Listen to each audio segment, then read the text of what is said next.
ओम नमः शिवाय। ओम नमः शिवाय। दोस्तों, आज की इस वीडियो में जानेंगे कि योगिनी एकादशी व्रत कथा। जो लोग योगिनी एकादशी व्रत करते हैं और इस कथा को सुनने से उसके सभी पाप मिट जाते हैं। आइए जानते हैं योगिनी व्रत कथा क्या है। योगिनी एकादशी इस बार 2 जुलाई को है। दरअसल उदया तिथि के कारण 2 जुलाई को योगिनी एकादशी व्रत रखा जाएगा।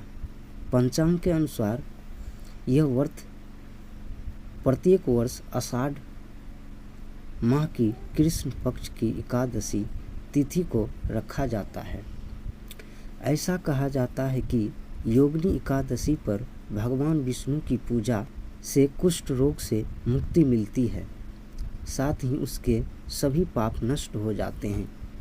लेकिन योगिनी एकादशी व्रत बिना कथा के अधूरा है। इस दिन सुबह सुबह भगवान विष्णु की पूजा और उनकी कथा पढ़ी जाती है और उसके व्रत का संकल्प लिया जाता है। योगिनी एकादशी व्रत कथा महापुराण के अनुसार स्वर्गलोक में इंद्र की अलकापुरी में यक्षों का राजा कुबेर रहता था।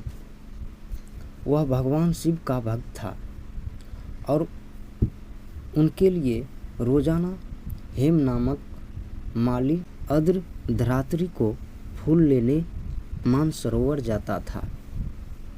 माली सुबह राजा के पास जाता और उसके लिए फूल ले आता। एक दिन हेममाली रात को फूल तोड़े आया, लेकिन वह अपनी पत्नी बिलाक्षी के प्रेम के वशीभूत होकर घर आराम के लिए ही रुक गया। सुबह राजा कुबेर के पास भगवान शिव की पूजा करने के लिए फूल न पहुँचे तो राजा ने अपने सेवकों को गुस्सा कर पूछा कि आखिर अभी तक फूल क्यों नहीं आया, और अपने सैनिकों को आदेश दिया कि हेममाली को सभा में बुलाया जाए। हेममाली को राजा कुबेर ने क्रोध में आकर श्राप दे दिया कि तुझे स्त्री वियोग सहन करना पड़ेगा तथा मृत्यु लोक में जाकर कोढ़ी होना पड़ेगा। कुबेर के श्राप से हेममाली स्वर्ग से पृथ्वी पर जा गिरा और उसी क्षण कोढ़ी हो गया। भूख प्यास से दुखी होकर भटकते हुए एक दिन वह मार्कंडे ऋषि के आश्रम में पहुंचा। दुखी होकर उसने उन्हें राजा कुबेर से मिले श्राप के बारे में उन्हें बताया।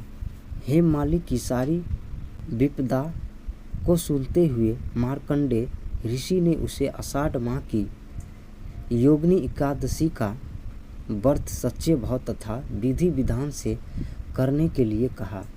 हेममाली ने व्रत किया तथा उसके प्रभाव से उसे राजा कुबेर के श्राप से मुक्ति मिली।